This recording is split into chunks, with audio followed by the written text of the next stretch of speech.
Me invito a ponerse de pie. En nombre de Dios, la patria y las mujeres de Chile, damos inicio a la sesión de la Comisión de Mujer y Equidad de Género. Secretaria, la cuenta. Presidente, la cuenta de la sesión de hoy día.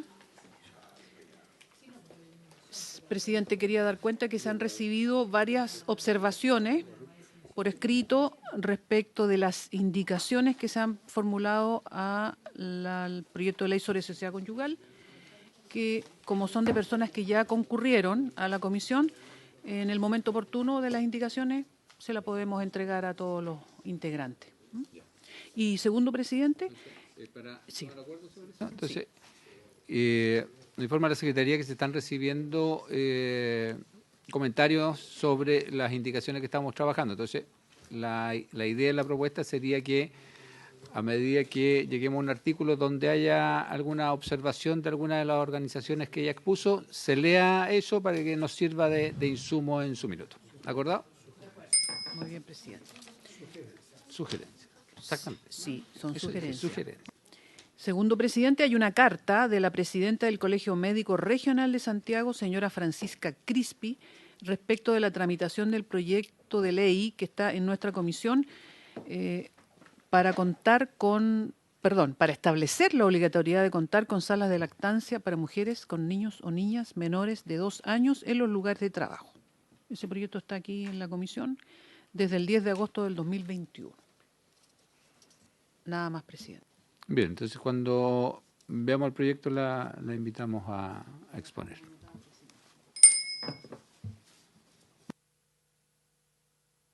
¿Estaríamos con la cuenta? Sí, presidente.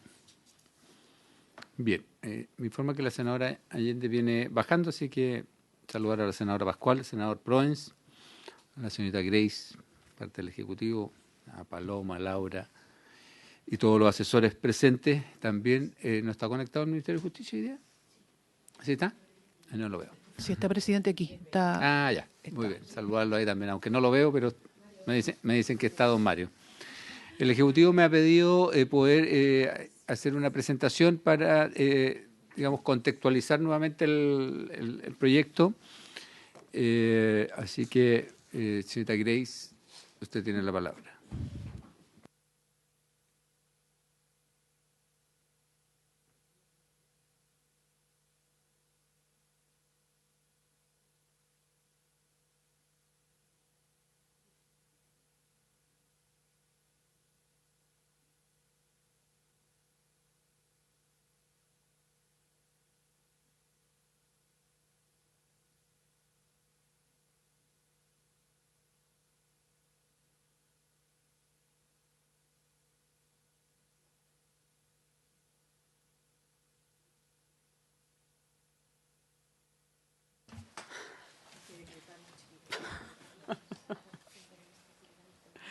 Ayer estuvo la...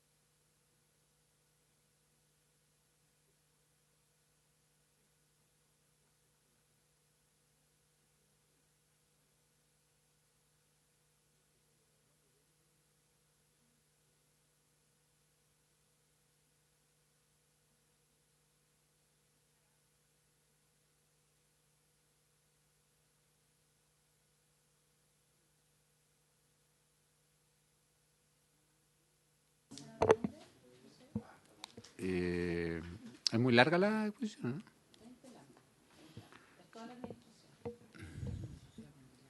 Ya, empecemos entonces. Por su intermedio, señor presidente, buenos días a la senadora Pascual, al senador Proens. La idea de esta presentación es poder mostrar cuál es el sistema de administración de la sociedad conyugal que se propone en las indicaciones presentadas por el Ejecutivo, tanto la administración ordinaria como la administración extraordinaria de la sociedad conyugal, y así poder, digamos, contextualizar esta institución. En este cuadro, que se va a explicar luego en detalle, digamos, se muestra cómo es la estructura de administración en la sociedad conyugal y sus definiciones. Como primera cuestión importante es señalar que la administración ordinaria de la sociedad conyugal se va a realizar por ambos cónyuges de manera indistinta y separada, lo cual está contemplado en el artículo 1749. Y, por otra parte, la administración extraordinaria, Un segundo, sí. Voy a saludar a la senadora Allende e informarle que estamos en la primera lámina. Estamos partiendo recién con una exposición del Ejecutivo para contextualizar el proyecto de ley. Entonces, la administración ordinaria de la sociedad conyugal, por regla general, va a ser sobre los bienes de manera indistinta y separada, y en el inciso segundo del artículo 1749 se establece una serie de actos que tendrán que concurrir de manera conjunta con el consentimiento de ambos cónyuges. Luego, en este cuadro se muestra las hipótesis en la administración conjunta cuando un cónyuge otorga mandato especial por escritura pública en el 1749, cuando se requiere autorización judicial para realizar la actuación conjunta, cuando uno de los cónyuges se niega a autorizar sin expresión de causa y cuando se encuentra un cónyuge con un impedimento, demencia, ausencia real o aparente y la celebración del acto no se puede dilatar. Luego se encuentra la hipótesis cuando se requiere la designación de un curador o curadora en la administración extraordinaria, y esto tiene cabida en la hipótesis de una declaración de interdicción o de larga ausencia, y acá se realiza la designación de un curador que ocupa el lugar del otro cónyuge. La regla general, entonces, es que en esta designación de curadores no puede ser el otro cónyuge curador, salvo que, y luego se va a explicar en mayor detalle, exista el pacto recíproco de curadores, y está expresamente también la situación del disipador. Como lo señalé recientemente, el artículo 1749, inciso 1, señala que respecto a los bienes sociales, los cónyuges actuarán conjunta o indistintamente de conformidad a lo dispuesto en este artículo. La administración, entonces, de los bienes sociales, aquellos que integran el haber absoluto y el haber relativo, será siempre de ambos cónyuges de manera indistinta y separada en la administración ordinaria. Cabe hacer la precisión que el haber social, los bienes sociales se componen por aquellos que se encuentran tanto en el haber absoluto y en el haber relativo. La diferencia de esto es que los bienes que entran en el haber relativo, en este caso se verifica la institución de las recompensas que revisamos hace unas sesiones atrás, pero ambos haberes son los haberes sociales de la sociedad conyugal. Y en este sentido, entonces, es importante señalar que significa que la administración ordinaria sea, por regla general, indistinta y separada.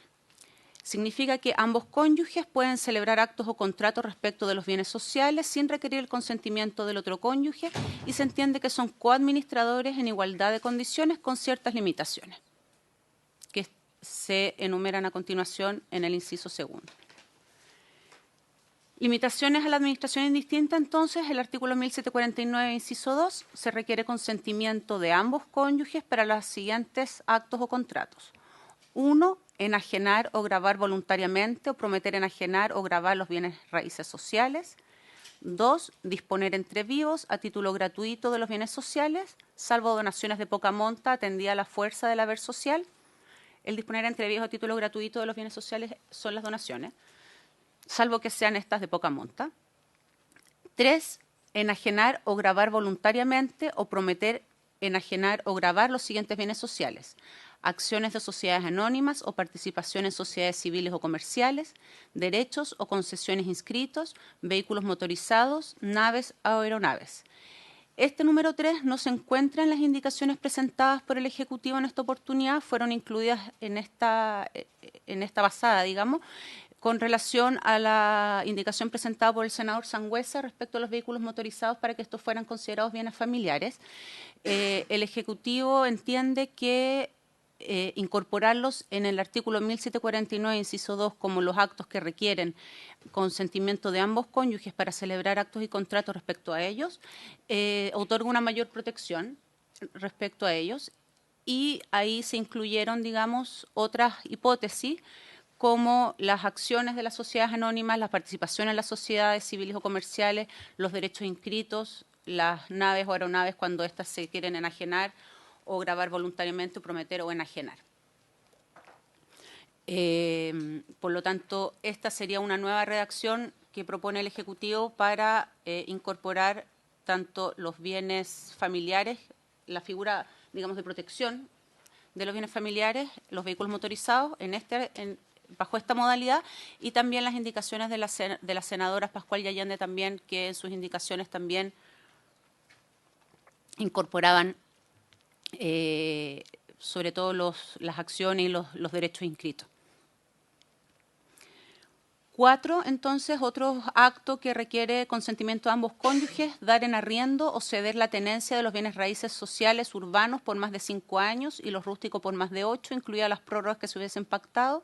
Esta norma, los años, digamos, están establecidos con las mismas características que el Código Civil actualmente mantiene. No se ha innovado en esta materia. ¿Puedo hacer una consulta? Porque normalmente los contratos de arriendo se hacen por 1 año, por 2 años, pero renovable. Las renovaciones es lo que se entiende que pasarían, al pasar los 5 años, tendría que ser ¿cómo es la figura? ¿Qué pasa si yo firmo un contrato de arriendo por 2 años? Renovable, no cae dentro de los 5. Claro. Claro, no se requeriría el consentimiento del otro cónyuge para efectos de celebrar el arriendo de un bien social por 1 año de tracto sucesivo. Efectivamente. Otra de las hipótesis, entonces, de la administración ordinaria contemplada en las indicaciones es que se requiere consentimiento para efectos de constituirse en aval, en codeudor solidario, en fiador o en el otorgamiento de cualquier otra caución respecto de obligaciones contraídas por terceros que obliguen bienes sociales. En todos los demás casos no mencionados en el inciso anterior, los cónyuges podrán entonces administrar los bienes sociales de manera indistinta y separada. Y los cónyuges podrán actuar a través de mandato en la celebración de estos actos o contratos, que tendrá que ser un mandato especial, autorizando, digamos, el cónyuge la celebración de estos, o si no, tendrá que concurrir según las reglas del Código de Comercio, digamos, tendrá que comparecer a la celebración de los distintos actos. De esta manera, entonces, las indicaciones del Ejecutivo buscan reafirmar el principio de igualdad entre los cónyuges, estableciendo una coadministración de los bienes sociales, simplificar la administración ordinaria de la sociedad conyugal, estableciendo una lista acotada de actos que requieren el consentimiento de ambos cónyuges, teniendo en consideración la importancia, digamos, de esos actos y qué bienes, digamos, van a ser afectos a este consentimiento por su magnitud. Utilizar los mismos supuestos que hoy se exigen para la autorización de la mujer casada en sociedad conyugal, sin introducir modificaciones, pues se reconoce y valora la aproximación de los tribunales han tenido respecto de dichos conceptos, lo que en todo caso son familiares para el sistema jurídico chileno.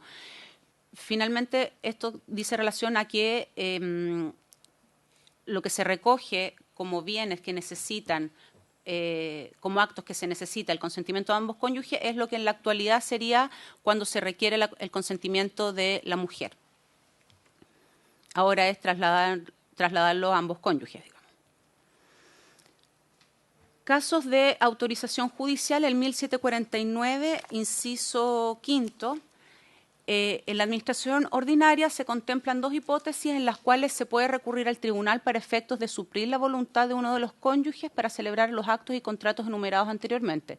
1, cuando uno de los cónyuges se niega sin motivo alguno a celebrar uno de estos actos, o por un impedimento de uno de los cónyuges como demencia, ausencia real o aparente y que por la demora se siguiera un perjuicio. ¿Qué significa esto? Que se requiere la autorización judicial, se concurre al tribunal para pedir la autorización y para suplir esta negativa o impedimento por parte de los cónyuges, de uno de los cónyuges, para un acto en específico, ya que nos encontramos en la administración ordinaria.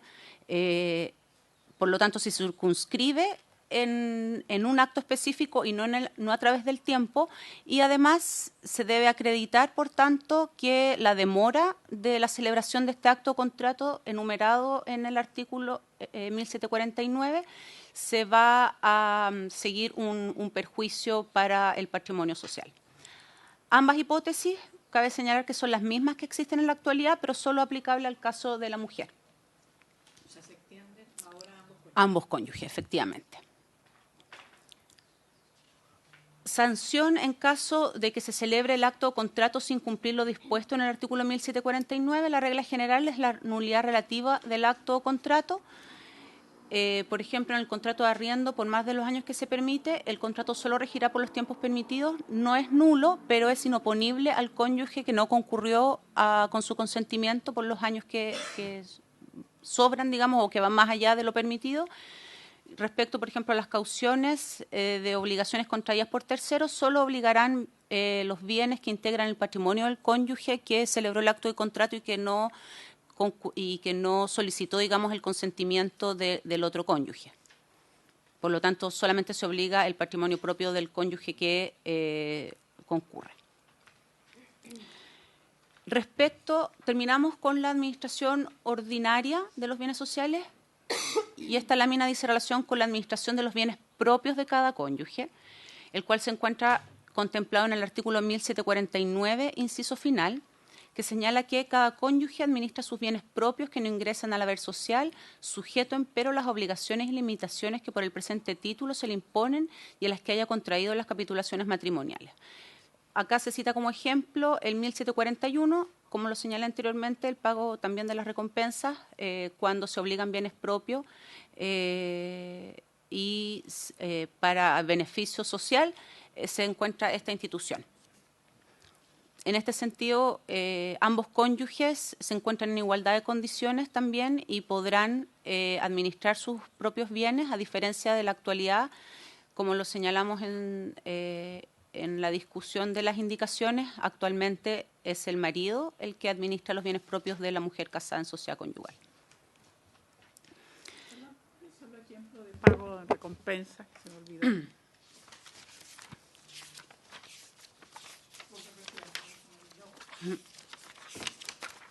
Por ejemplo, veamos el 1741.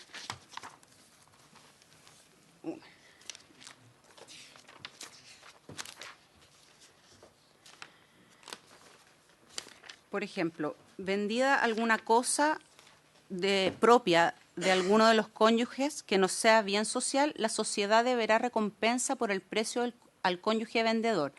Tendrá que restituir el precio, digamos. La recompensa es la devolución que se hace por el beneficio aportado o entregado de la sociedad al cónyuge o de la sociedad al cónyuge. Pero tiene uno de los cónyuges una vez y lo vende. Mira, vendida alguna cosa propia de alguno de los cónyuges que no sea bien social, la sociedad deberá recompensa por el precio al cónyuge vendedor, salvo en cuanto dicho precio se haya invertido en la subrogación de que habla el artículo 1733 o en otro negocio personal del cónyuge cuya era la cosa vendida, como el pago de sus deudas personales o en el establecimiento de sus descendientes en un matrimonio anterior. Es la restitución que se le hace del precio, ¿ya? Ahora, respecto a la administración extraordinaria, casos en los que procede la administración extraordinaria, número 1, cuando uno de los cónyuges ha sido declarado demente.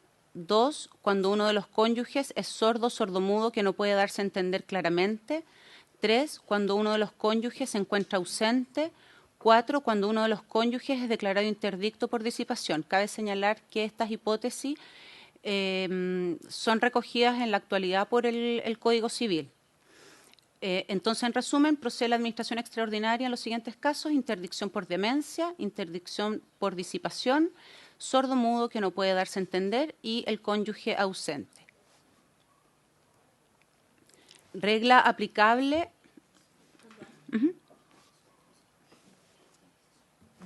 Presidente. ¿Pregunta? Senadora Allende. No, la senadora Pascual primero. No, pero dale, lo mismo. Senadora Pascual. Sí, no, presidente, solo una consulta. Yo sé que está en el código, pero esto de la hipótesis, digamos, de permitir la administración extraordinaria porque uno de los cónyuges es sordo-mudo, sordo-mudo, ¿no va en contra de la igualdad de derechos de las personas en situación de discapacidad? Sí. ¿Esto no lo podríamos revisar, digo, si es que no se vio?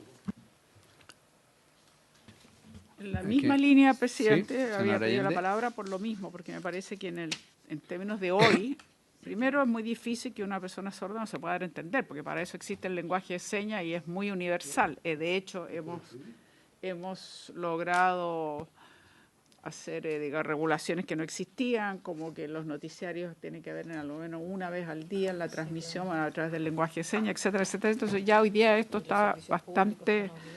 Los servicios públicos también debiera, y bueno, cada vez se ve más frecuentemente, enhorabuena. Entonces, de verdad, yo también creo que esto deja un gran signo de interrogación, y si eso está todavía en el Código Civil, materia para la cual hay que cambiarlo, como lo hicimos con los ciegos cuando descubrimos que no podían ser jueces. Presenté una moción y es ley hoy día, y por lo tanto cualquier persona ciega que haya estudiado Derecho puede seguir la carrera judicial sin problema. Y eso fue un tremendo paso, porque hemos superado un Código Civil que nos ha dejado, por supuesto, en una época absolutamente que no se corresponde con lo que estamos viviendo en pleno siglo XXI. Bueno, parte de esa modificación a este proyecto de ley. Grace. El Ejecutivo entiende las aprehensiones de la senadora. De hecho, en lo personal las comparto.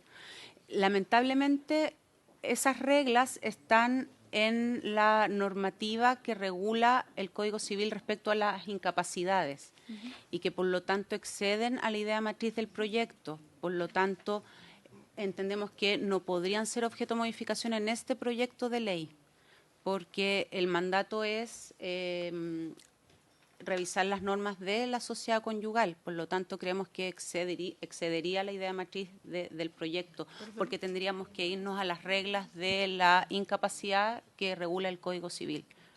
Estoy de acuerdo, presidente, con esa interpretación, porque aquí lo que se está viendo es precisamente una administración extraordinaria de la sociedad conyugal. Y debido a, comillas, una cierta discapacidad, no se le permitiría. Exacto. Y creo que no corresponde. Yo creo que sí entraría perfectamente. No me parece que estamos viendo... Vamos a pedir la opinión a don Mario. Ya. Desde el Ministerio de Justicia. Gracias, presidente, por su intermedio saludar a la comisión y agradecer las preguntas y la exposición de Grace. A ver, sí, efectivamente nosotros desde el Ministerio de Justicia compartimos la aprehensión respecto a el sordo-mudo. Sin perjuicio de ello, el Código Civil lo que hacía originalmente era declarar incapaz a el sordo-mudo que no se podía dar a entender por escrito. Luego el código mutó y lo que actualmente señala es que debe ser el sordo o sordo-mudo que no puede darse a entender claramente. En consecuencia, la incapacidad en general está diseñada básicamente no para cualquier sordo o sordo-mudo, sino para aquel sordo o sordo-mudo que no se puede dar a entender claramente. En ello subyace un criterio de básicamente cuando una persona no se puede dar a entender claramente, el profesor Arturo Alessandri ya en los años 40 señalaba que no es por la calidad de sordo o sordomudo es que son incapaces, sino que más bien porque su voluntad no puede ser explicitada en términos tales de que las demás personas puedan conocerla.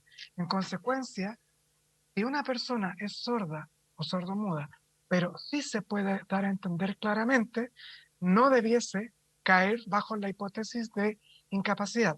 Aquí la incapacidad está dada más bien porque la voluntad de esa persona no puede ser conocida por terceros.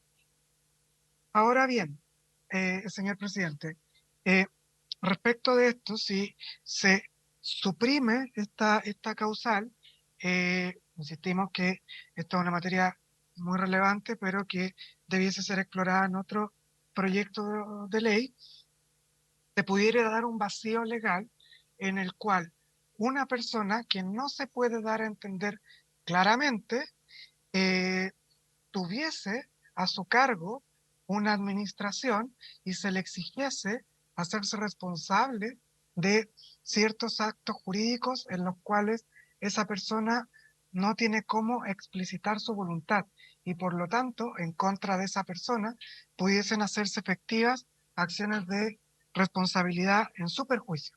Entonces, eh, básicamente, eh, lo que quiero decir con esto es que eh, entendemos la preocupación, también entendemos desde el Ejecutivo y particularmente del Ministerio de Justicia y Derechos Humanos que el lenguaje del código es decimonónico, es un lenguaje que no está acorde con la terminología actual, pero tiene una lógica en el sentido de que no es la calidad de sordo o sordomudo en donde descansa la incapacidad. La incapacidad, más bien en esta hipótesis, apunta a que la voluntad de estas personas no puede ser eh, entendida por terceros y por lo tanto la lógica es que estas personas son incapaces porque no se pueden dar a entender claramente y ese entendimiento claramente es porque su voluntad no puede ser eh, entendida por terceros. Y el legislador en su minuto entendió que esas personas debiesen ser eh, dignas de una protección específica por cuanto puede darse a abusos en contra de estas personas que un tercero, por ejemplo, presumiendo una voluntad de estas personas, haga negocios jurídicos en su perjuicio y por lo tanto es esa la lógica sobre la cual descansa que estas personas no sean capaces. Y esto engarza con las reglas de la nulidad absoluta que el código le da respecto a los actos de estas personas, a fin de que nadie pueda aprovecharse de sus actos, ni tampoco presumir una voluntad, ni tampoco por el hecho de una acción u omisión de estas personas queden enlazadas a un negocio jurídico que ellas, por ejemplo, no quisieron celebrar y verse expuestas a eventuales acciones de responsabilidad de terceros, mermando así su patrimonio. Esa es en general la lógica, por lo menos desde el Ministerio de Justicia y Derechos Humanos, que entendemos a la regla que actualmente existe respecto a el sordo o sordomudo, señor presidente. Muchas gracias, don Mario. Quedo atento. Muchas gracias. O sea, si nosotros omitiéramos la calidad de sordo, sordomudo y quedase en el fondo cuando uno de los cónyuges que no puede darse a entender claramente, yo creo que eso abarca la generalidad, no excluye, porque como decía don Mario, es la calidad finalmente de no poder darse a entender la que amerita una administración extraordinaria y no la calidad de o la condición de sordo o sordomudo. Exacto. Entonces, no había pedido la palabra la señora, la senadora Pascual.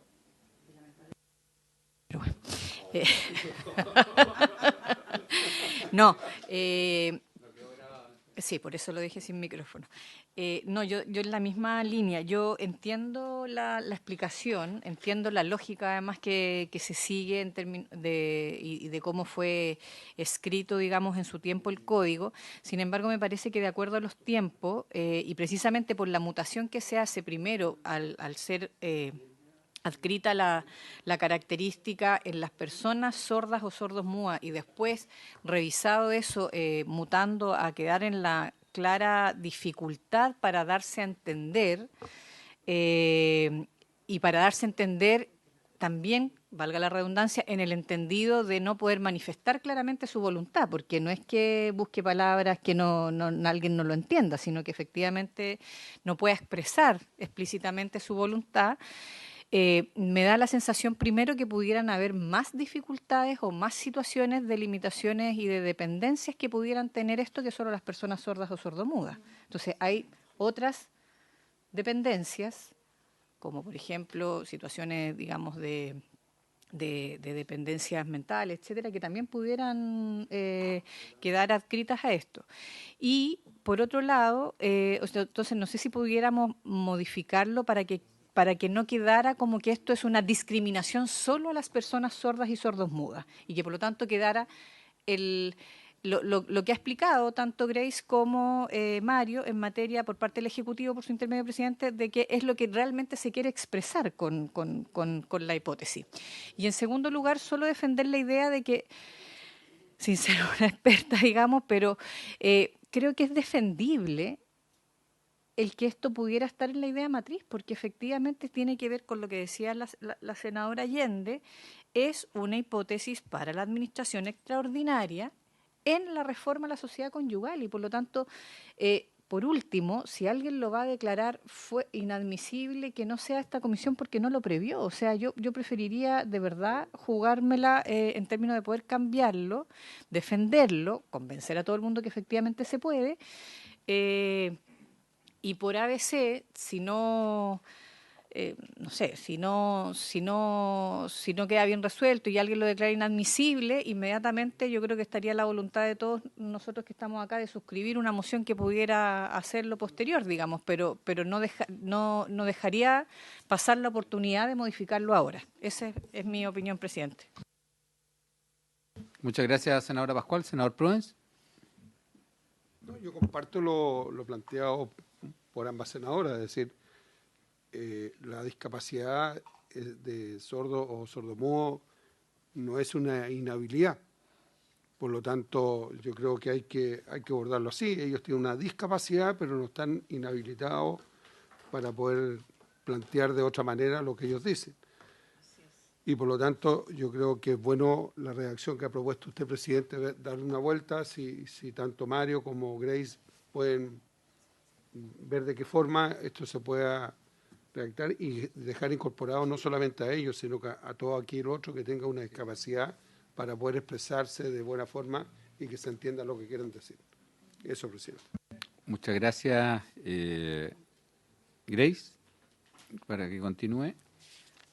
Por su intermedio, señor presidente, vamos a revisarlo con la propuesta que usted hace para ver si se le pudiese dar esta nueva redacción, teniendo en consideración que igualmente habría que revisar otras normas que se regulan en el Código Civil. Efectivamente, es una regulación sistémica, digamos, el Código, por lo tanto, habría que analizarlo en conjunto con las otras normas. Lo que pasa es que la propuesta no excluye. Si lo que hace es omite que esté explícito en el artículo, pero en el fondo, como es genérico, incluye tanto al sordomudo que no pueda expresarse como una persona que tiene cierto grado de demencia,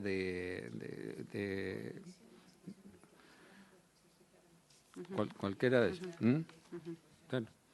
Entonces, si uno dice, cuando uno de los cónyuges que no puede darse a entender claramente, o sea, incluye alguna situación de discapacidad, como para que quede claro que sea por eso y no por Es que puede haber, no necesariamente una situación de discapacidad. Esa es la duda que yo tengo. Sí. Si no estamos, perdón, presidente, justamente, si nosotros Señora Allende. borramos el sordo Discapacidad, no mudo es o sordo, cuando uno los cónyuges no puedas entender claramente, parecería mucho más genérico y no está haciendo la discriminación hacia el sordo. Eso parecería muy bien.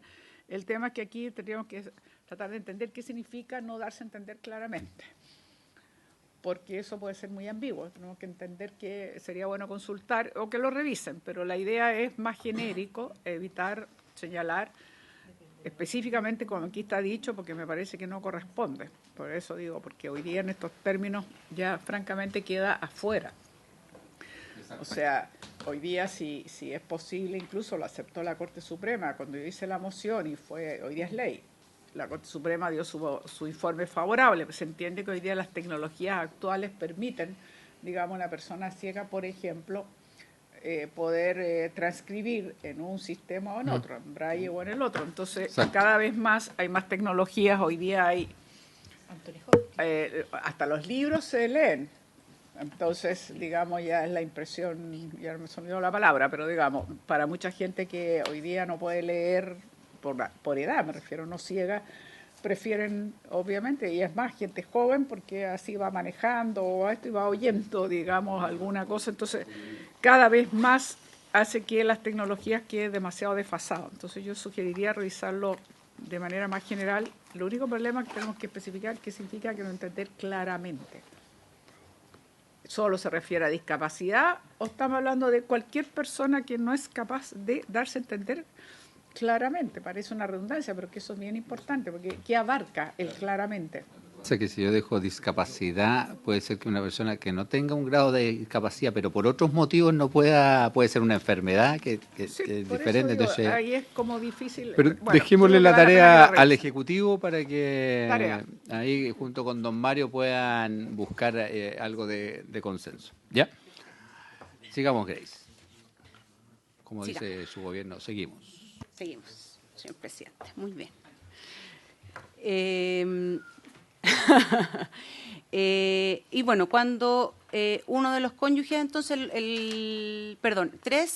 la tercera hipótesis, cuando uno de los cónyuges se encuentra ausente, y la cuarta hipótesis es cuando uno de los cónyuges es declarado interdicto por disipación.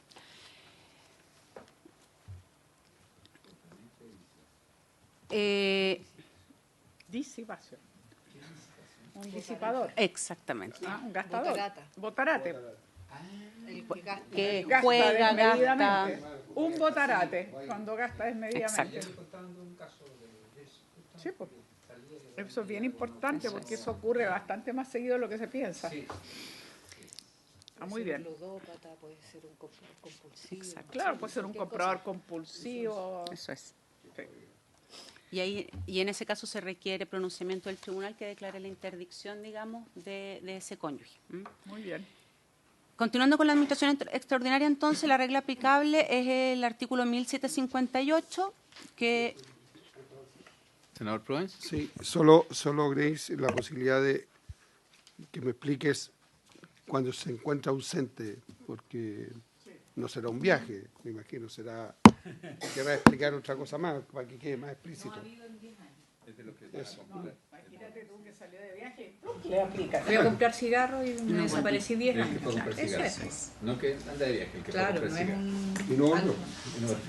Bueno, ahí hay que explicicar un poquito más. Nada más que eso. Sí. Es una larga ausencia, que es la nomenclatura que utiliza el código en otras hipótesis, una larga ausencia, y que por lo tanto se requiere para poder administrar la sociedad conyugal que se nombre un curador para esos efectos, salvo que en el caso que se quiera solamente celebrar un acto en específico, lo que señalé antes de la autorización judicial en la administración ordinaria, que no se pide la administración extraordinaria, se continúa con una administración normal y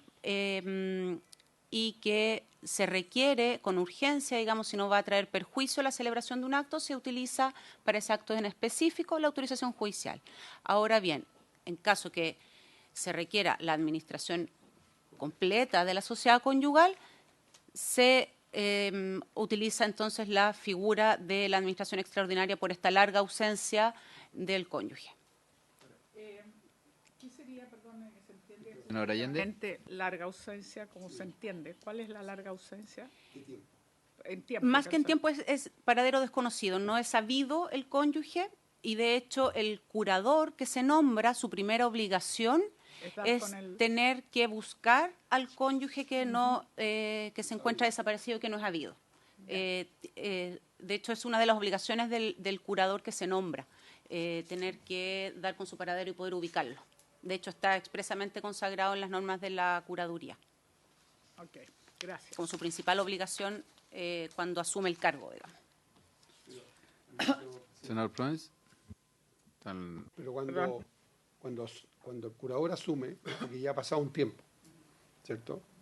En el intertanto, si esa persona tiene que hacer algunas gestiones que impide hacerlo porque no está la persona viva, yo creo que por ahí un poco con la senadora Allende apuntamos si hay un tiempo mínimo como para que el cónyuge que se queda pueda hacer la tramitación y de qué manera. O sea, hay que ir a los tribunales.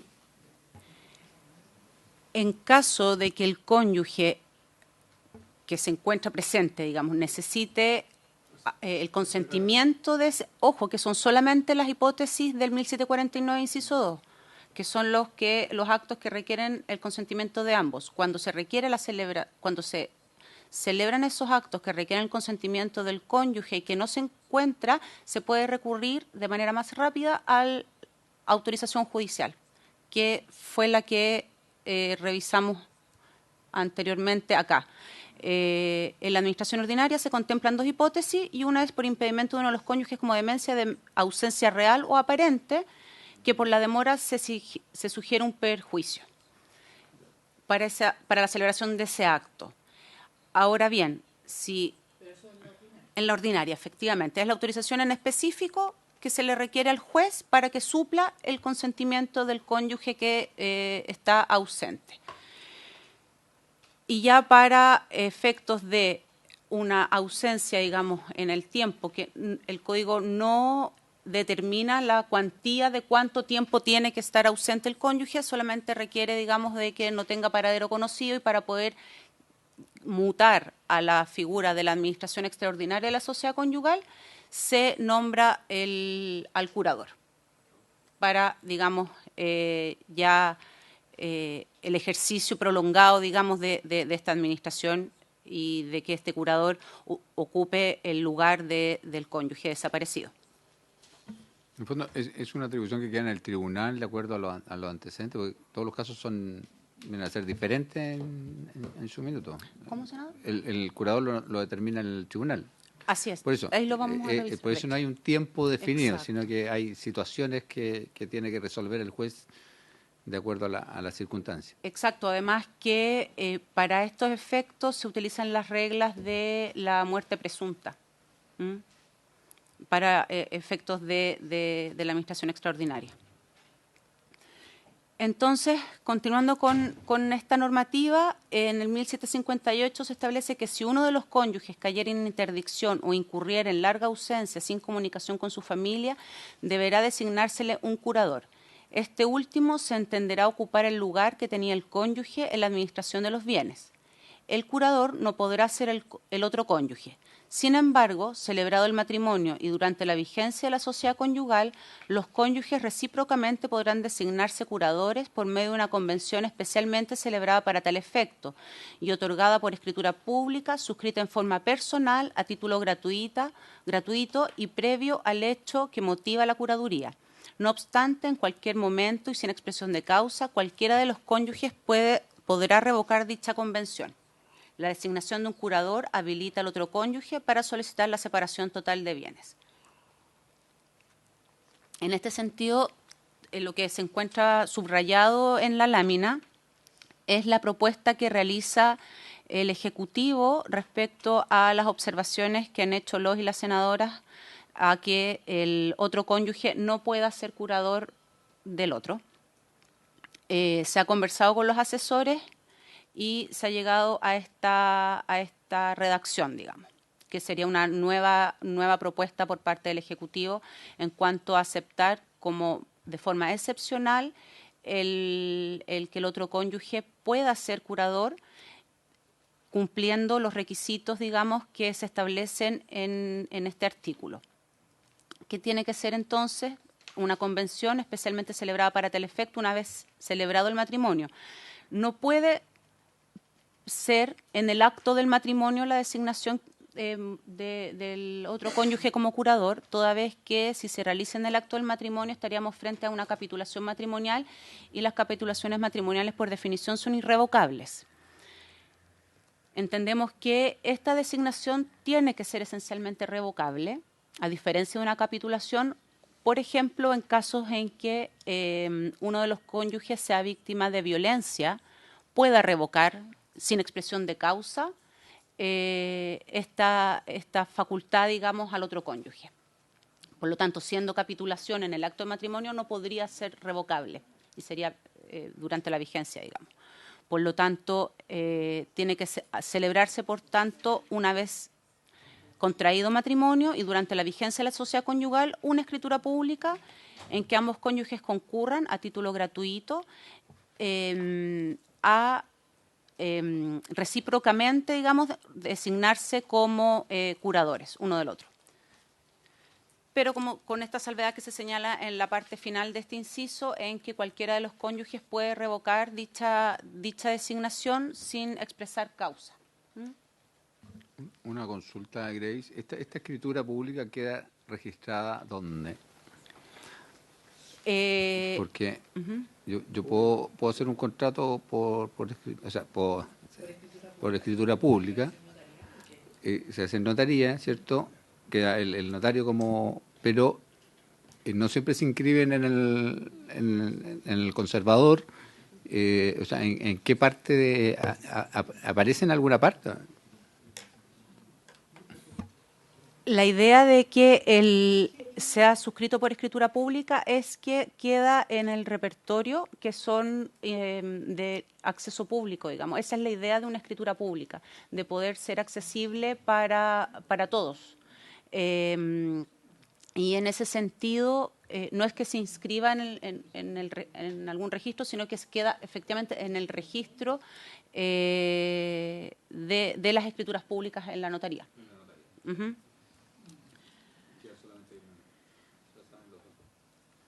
Senadora Pascual. Sí. Van al archivero, quedan en el protocolo y luego se van al archivero judicial. Eso es. Y son un registro público. Cualquiera lo podría... ¿Va a hablar la senadora Pascual? No, sí, preguntar sobre el último inciso de la propuesta. Dice, la designación de un curador habilita al otro cónyuge para solicitar la separación total de bienes. Se refiere cuando el curador es tercera persona, no es ninguno de los dos cónyuges, ¿sí? Claro, exacto. Cabe señalar y hacer la precisión que la figura de que el otro cónyuge sea curador es en la actualidad una figura también bastante excepcional. De hecho, hay normas expresas en el Código Civil que prohíben que un cónyuge pueda ser curador del otro. Por lo tanto, entendemos que debe seguir la regla general de que el curador sea un tercero. Más adelante se van a dar las razones, digamos, de por qué el Ejecutivo entiende que la regla general tiene que ser que sea un tercero y no el otro cónyuge el curador. Senadora Allende. Un poco de desconocimiento, digamos, jurídico en estos temas, en el sentido, ¿cuáles son realmente las atribuciones del curador en estos casos? ¿Por qué hay que tener tanta prevención, digamos? ¿Por qué es bueno resguardar que no sea necesariamente el otro, etcétera, etcétera, para saber con más precisión qué exactamente las atribuciones que tiene como curador? Senador Proens. Sí, sumando a eso, ¿a quién se quiere? O sea, yo entiendo por qué está el curador, pero ¿a quién se quiere proteger? Pues yo puedo entender que cuando hay niños chicos puede ser el tema más relevante, pero ya cuando los hijos tienen un cierto criterio y pueden discernir entre una cosa y otra, ¿por qué no puede ser en ese caso uno de los cónyuges? Solo agregar, además, el curador tiene un costo, ¿cierto? Sí. El monto de esa remuneración del curador lo fija el tribunal también? Y lo paga la familia. Lo pagan entre los dos. Entre los... Bueno, respecto a las razones de por qué el Ejecutivo entiende que la figura del cónyuge tiene que ser excepcional y la regla general un tercero, dice relación con lo que usted pregunta, senadora, toda vez que el curador llega a ocupar el lugar del cónyuge, exacto. Y por lo tanto, si fuese la regla general, ese cónyuge curador tendría la administración de la sociedad conyugal libremente en los actos que no se encuentren enumerados en el 1749, tendría la facultad para entregar su consentimiento en los actos del 1749 y los actos enumerados, y además ese mismo cónyuge administraría el patrimonio propio per se y el propio del otro cónyuge. Por lo tanto, tendría tal poder de administración que no habría contrapeso para su administración, porque sería todo el poder de administración de todos los bienes sociales, ya sean relativos, absolutos, y del patrimonio propio del cónyuge por el cual él actúa, más los propios. Por lo tanto, creemos que es un poder demasiado amplio para hacer la regla general, porque podría, en algunas hipótesis, destruir la sociedad conyugal, teniendo en consideración distintas hipótesis donde podría ser curador, porque claro, por demencia uno podría entender, pero también, de hecho fue uno de los argumentos que se les expuso a los asesores y asesoras, que podría también ser refractario a una larga ausencia, que el otro cónyuge se fue, desapareció, abandonó a la familia y por lo tanto podría también ejecutar actos, digamos, en perjuicio del cónyuge. Sin perjuicio de eso, entendemos que por eso mismo hay hipótesis que en el Código Civil en la actualidad también prohíben esta curaduría mutua, digamos, entre cónyuges. ¿Y a quién se protege bajo esta lógica? A la pregunta del senador Proens, tiene que ver también con la protección del cónyuge que está declarado, por ejemplo, interdicto para cuidar su patrimonio de una mala administración, por ejemplo, ya de que el otro cónyuge no lo sea, digamos, por regla general, o que desfonde la sociedad conyugal en este amplio y plenos poderes de administración concentrados en una sola persona, sin ningún tipo de contrapeso ni control. Senadora Pascual. Sí, gracias, presidente. A mí me parece la propuesta, primero porque efectivamente, si la regla fuera permitir que siempre el otro cónyuge fuera el curador, se llega a una situación que es de poder más total, inclusive que lo que se tiene con la actualidad de la sociedad conyugal, porque ni siquiera habría patrimonio reservado, o sea, es una serie de... Entonces, me parece bien que la regla sea que el curador es un tercero, ninguno de los dos cónyuges, que esa sea la regla, pensando que además estas son situaciones excepcionales, no es el caso de la gran mayoría de los matrimonios, y que, pero sí que efectivamente se contemple la excepcionalidad de que hay situaciones en las cuales uno de los dos cónyuges puede ser también el otro curador y que para eso se colocan de acuerdo, hay una escritura pública y se designa. Entonces, me parece que al menos era una idea muy parecida cuando yo vi la indicación de los senadores Proens, o sea, Sangüesa y Núñez en esta materia, que podía buscarse una línea intermedia y creo que esta salida, a mí por lo menos me parece que es bastante bien. Eso. Sí, a mí lo que me hace ruido de la propuesta es que hoy día, por ejemplo, el Alzheimer ha ido en aumento y normalmente en muchos matrimonios es el cónyuge que no tiene la enfermedad el que se hace cargo del cuidado, de la medicación. Entonces, complejo que deba existir un curador para la administración del bien del otro cuando hay, digamos, un compromiso que va más allá de lo legal, digamos. Claro, dicen salud y enfermedad, el contrato de matrimonio. Entonces, pero entiendo que al haber esta excepcionalidad, o sea, podría perfectamente el otro cónyuge pedir la curaduría porque la situación familiar está en ese contexto. Senadora Pascual. Una pregunta por su intermedio, presidente. ¿Esta escritura pública pudiera dejarse establecida en algún momento del matrimonio, adelantándose o previendo una situación? Por ejemplo, a propósito del mismo ejemplo que da el senador Sangüesa.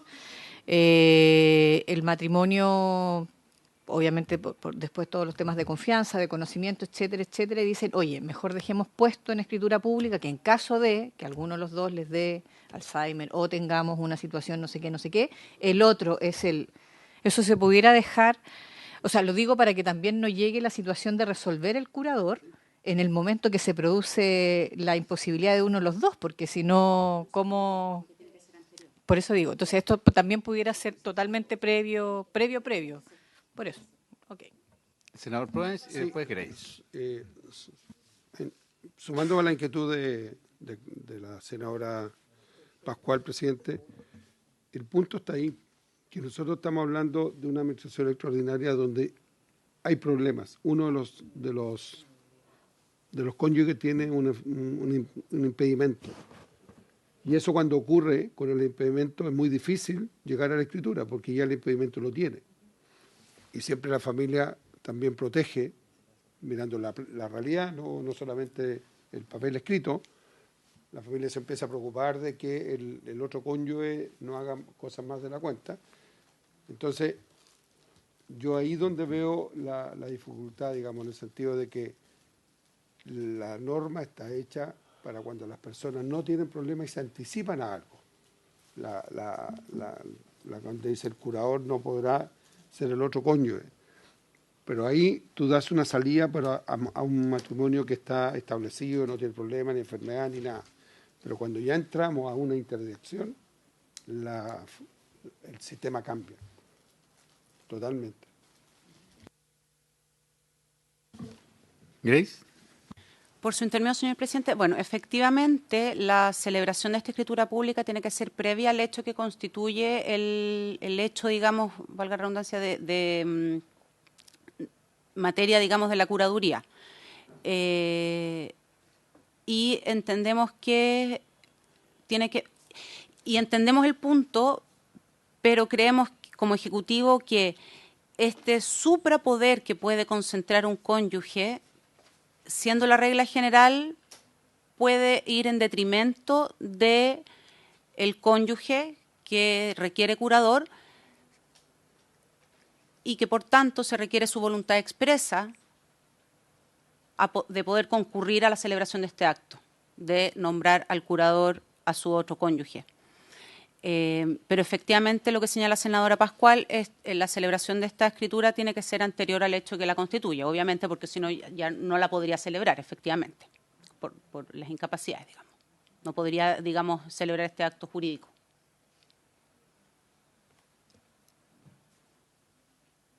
Ofrezco la palabra. Podemos continuar.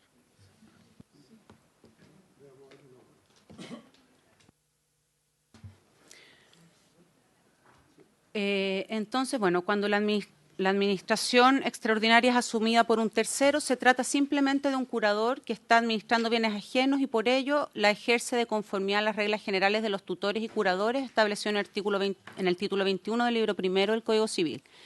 Esta remisión a las reglas generales no es alterada por las indicaciones del Ejecutivo. De esta manera, bajo la nueva fórmula de administración extraordinaria, que solo procede por designación de un tercero como curador y excepcionalmente entre los cónyuges, debido a la propuesta de nueva redacción, este pasará a administrar conforme a las reglas generales los siguientes patrimonios. acá estaba lo que usted preguntaba, senador Allende. Este cónyuge, por lo tanto, o este tercero, administra los bienes propios del cónyuge ausente o incapaz y los bienes de la sociedad conyugal en su calidad de coadministrador, y así en el nuevo artículo 1758 que se propone en las indicaciones se señala que el tercero designado como curador se entenderá ocupar el lugar que tenía el cónyuge en la administración de los bienes.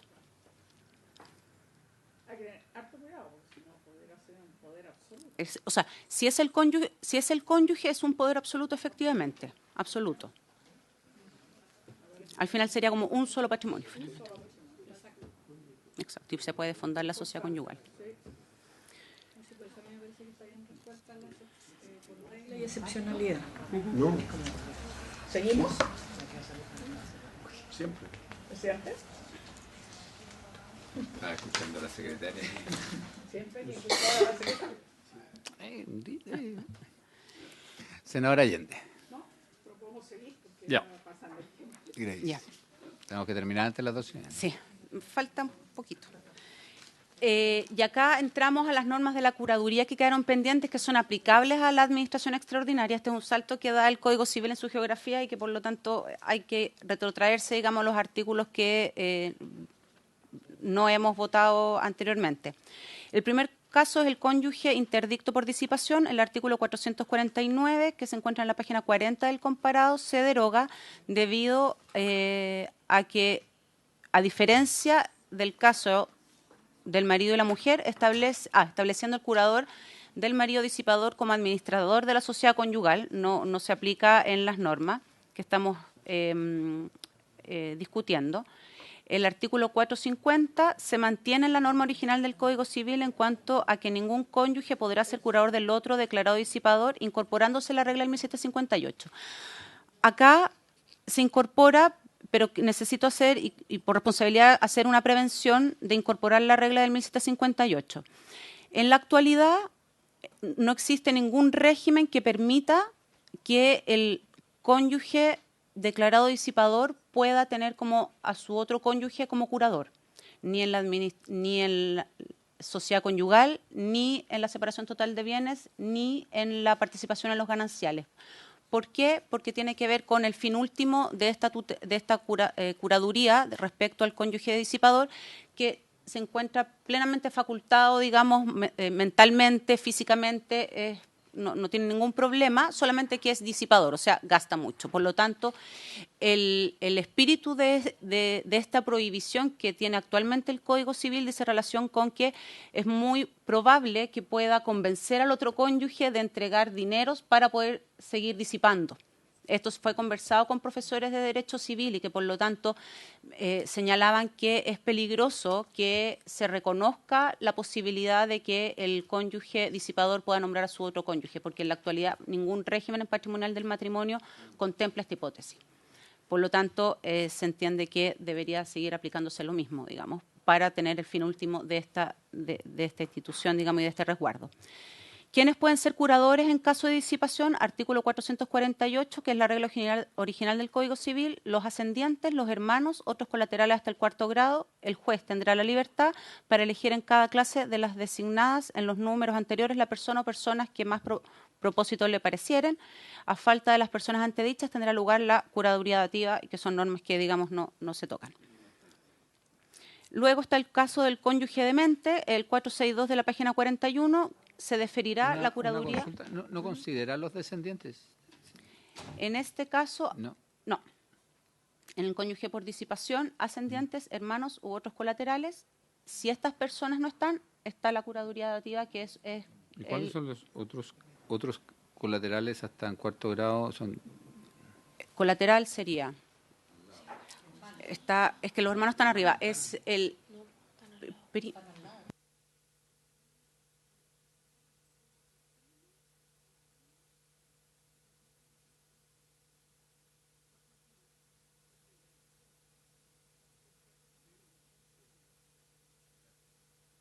Primo, llega al tronco común y después baja. Los hermanos son colaterales No. en 2º grado, porque suben al tronco común, Que es son el los padre. padres, y después bajan. Baja. Entonces hace 1, 2. Exacto. Se nota que le he dicho más fuerte. El caso entonces del cónyuge demente, Inventa a los tíos y los sobrinos. tíos, primos y tía abuela. Tíos abuelos. Ahí está. Mario mandó el... Mario está Sí. soplando. Tíos, primos y tíos abuelos. El caso del cónyuge demente, el artículo 462 que se encuentra en la página 41, se deferirá la curaduría del demente a su cónyuge no separado judicialmente, sin perjuicio de lo dispuesto en el artículo 503. En el caso de los cónyuges casados en sociedad conyugal, además aplicará lo dispuesto en el artículo 1758. 2 a sus descendientes, 3 a sus ascendientes, pero el padre o madre cuya paternidad o maternidad haya sido determinada judicialmente contra su posición o que esté casado con un tercero no podrá ejercer el cargo. 4 a sus hermanos. 5 a otros colaterales hasta el 4º grado. El juez elegirá en cada clase de las designadas en los números 2, 3, 4 y 5 la persona o personas que más idóneas le parezcan. A falta de todas estas personas antedichas, tendrá lugar la curaduría dativa. Es aquella curaduría que no está establecida en los órdenes por la ley, sino que se interviene el juez para su designación. Luego, el artículo 463, que se encuentra en la página 43 del comparado, este artículo se deroga debido a que él reconoce la diferencia entre el marido y la mujer en la sociedad conyugal, ya que con las indicaciones la diferenciación que dicha norma expresa no es necesaria porque se aplica el artículo 1758 propuesto por el Ejecutivo. Por eso se propone derogarlo en el comparado. Luego está el tercer caso del cónyuge ausente, que es el 478, que se encuentra en la página 44 del comparado. Se deroga este artículo debido a que la norma hace distinción entre marido y mujer y todas las indicaciones del Ejecutivo entonces apuntan a iguales reglas en la administración sin distinción. ¿Quién puede ser curador del ausente? Los mismos que en el caso del demente del artículo 462. Ahí me estoy haciendo cargo de las indicaciones que se encuentran en el comparado, digamos, y no nos hacemos cargo acá para también hacer la precisión de la persona sordomuda que no puede darse a entender claramente porque el Ejecutivo no indica sobre esas normas. Luego, el artículo 503, que se encuentra en la página 44, señala: un cónyuge no podrá ser curador del otro cónyuge si están totalmente separados de bienes. Con todo, esta inhabilidad no regirá en el caso del inciso segundo del artículo 135, en el de separación convencional, ni en el evento de haber entre los cónyuges régimen de participación en los gananciales, en todos los cuales podrá el juez, oyendo a los parientes, deferir la guarda a uno de los cónyuges. ¿Qué implica esto? ¿Cuál es la razón de esto del artículo 503? Que se respeta la voluntad inicial de los cónyuges que pactaron separación total de bienes mientras no existía una incapacidad y que por lo tanto no se puede, digamos, nombrar al otro cónyuge. La indicación es solo de redacción, no innova en la materia, no modifica el fondo de la norma original, ¿ya? Por lo tanto, es solamente de redacción de referirse al cónyuge y no al marido.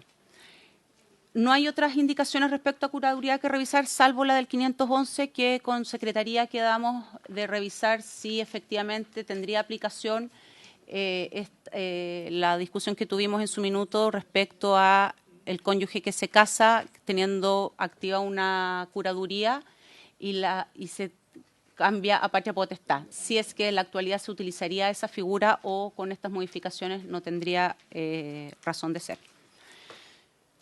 Artículo 1759, página 107 del comparado, se deroga en las indicaciones presentadas por el Ejecutivo debido a que son normas que regulan la administración extraordinaria cuando es ejercida por la mujer casada en sociedad conyugal, diferenciación que ya no es aplicable en la administración de la sociedad conyugal.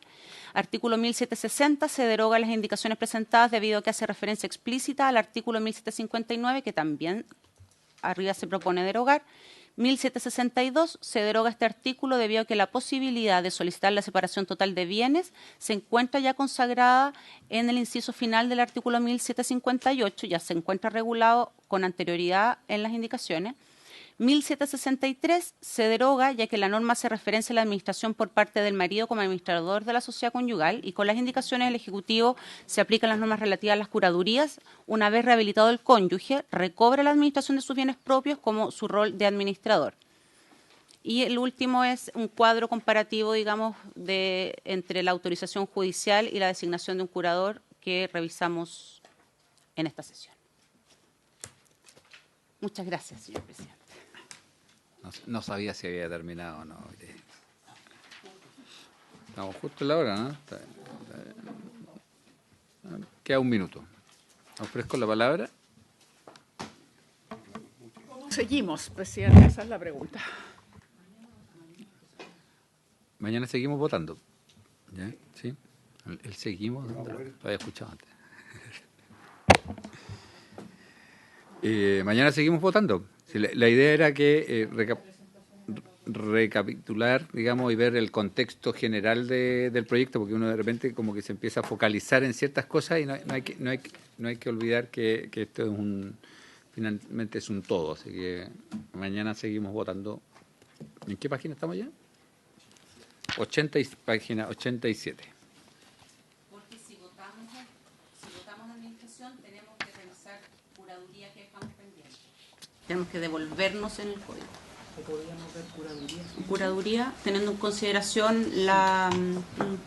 ¿Qué dice nuestra ¿Secretaria? No, sí, quiere hacer una presidente. propuesta. No, Hace sí, rato ahí. que tiene razón la coordinadora del ministerio, porque también en administración hay otras indicaciones.